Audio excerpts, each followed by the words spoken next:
Un passage de la parole qui a un caractère fondamental et sur lequel j'aimerais que nous arrêtions est 1 Pierre 3, 20, 21.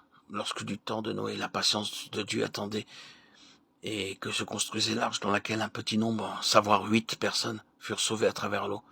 C'était une figure du baptême qui maintenant vous sauve et qui consiste non dans la purification des souillures du corps, mais dans l'engagement d'une bonne conscience envers Dieu par la résurrection de Jésus-Christ.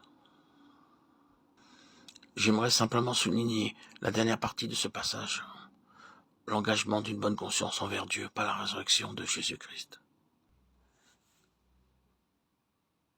C'est le côté de vie, le côté vie qui gouverne avec nous, le côté positif. Il est très important que nous reconnaissions cela. Ce n'est pas le côté mort qui est suprême avec Noé, malgré son triomphe universel. C'est le côté positif. Nous le voyons, le côté de la vie. Tout ceci met quelque chose en vue, c'est-à-dire la résurrection, la vie. Et la résurrection et la vie ne sont possibles que lorsque la vie naturelle, la vie d'âme du vieil Adam, a été répudiée. C'est un des côtés du témoignage de Noé. Dieu agit toujours pour finir dans la ligne positive.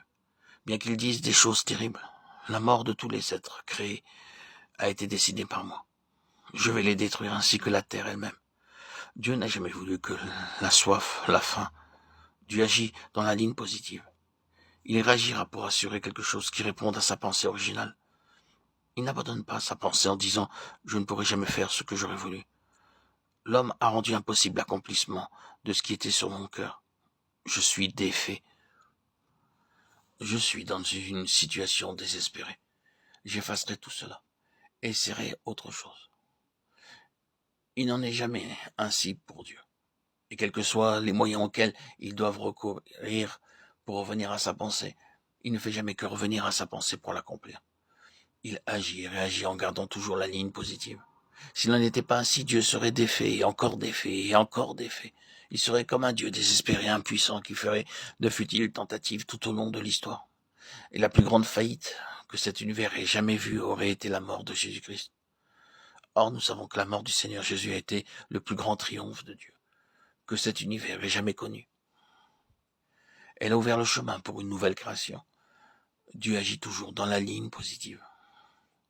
Mais nous ne pouvons jamais être dans la ligne positive, nous ne pouvons jamais arriver à la vie avant d'avoir répudié ce que Dieu a répudié. Et Dieu a répudié la vie naturelle, la vie de l'âme, en tant que chose dominante dans la vie de l'homme. Pourquoi cela ? C'est parce que depuis la transgression et la chute d'Adam, la vie naturelle de l'homme, sa vie d'âme, est une vie fausse. Cela a été manifesté très fortement en Caïn.